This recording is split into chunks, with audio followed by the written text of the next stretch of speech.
हिंगोरजा में 4.5 महीना अॻु क़तल कयल दुकानदार जावेद भुट्टो जे कातिलनि खे पुलिस अञा ताईं गिरफ़्तार नाहे कयो।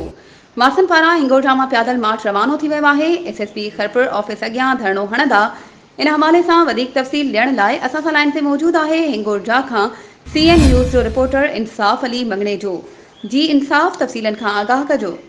हाँ जी बिल्कुल, मां तव्हांखे ॿुधाईंदो हलां त हिंगोरजा में 4.5 महीना अॻु में बेदर्दी सां क़तल कयल दुकानदार शहीद जावेद भुट्टो जा कातिल पुलिस अञा ताईं हिन वक़्त ताईं गिरफ़्तार नाहे करे सघी।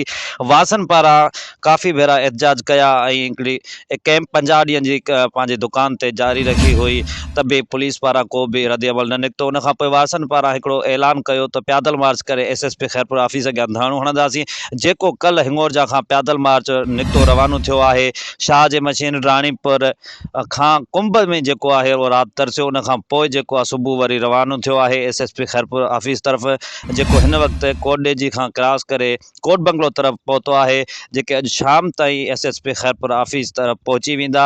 पैदल मार्च जी अॻुवाणी कंदड़ जेके आहिनि परवेज़ भुट्टो, मंज़ूर भुट्टो, अयाज़ भुट्टो, उल्फत सहतो ऐं जेएसएन जो क़ौमी कारकुन आहे डॉक्टर नज़ीर खोखर ऐं शबीर मंगणेजो पारां जेके इन्हनि जी अॻुवाणी आहे पैदल मार्च जी, अॼु जेको शाम एसएसपी खैरपुर ऑफिस तरफ़ पहुची वेंदा आहियूं। उन वारसनि जो मुतालबो हिकिड़ो ई आहे त फौरी तौर ते जवाबदार जेके आहिनि कातिल जेके आहिनि शहीद जावेद भुट्टो जा उहे सहूलियतकार उहे गिरफ़्तार कनि। जेसीं ताईं उहे जवाबदार गिरफ़्तार न थींदा, कातिल गिरफ़्तार न थींदा, तेसि ताईं हीउ एहतजाज असांजो एसएसपी खैरपुर ऑफिस अॻियां जारी रहंदो। जी महिरबानी इंसाफ़, तफ़सीलनि खां आगाह करण जे लाइ।